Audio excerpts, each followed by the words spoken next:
أرادت البغي والعدوان تدك القوة العسكرية لأخواتنا في العراق، ولكن هيهات أن يكون لهم ما أرادوا.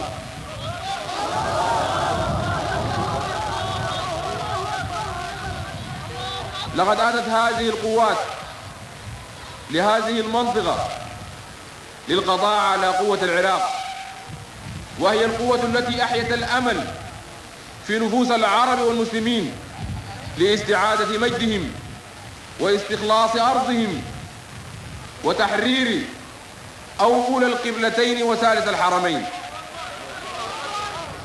ولكن أعداء الأمة الإسلامية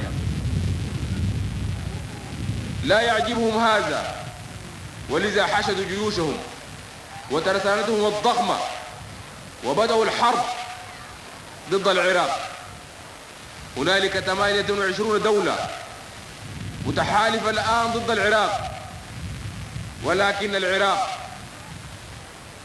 طالما وقف وقفته دفاعا عن الأمة العربية وعن الأمة الإسلامية وعن الشرف العربي وعن الكرامة العربية والإسلامية، فإن الله ناصرهم لا محالة.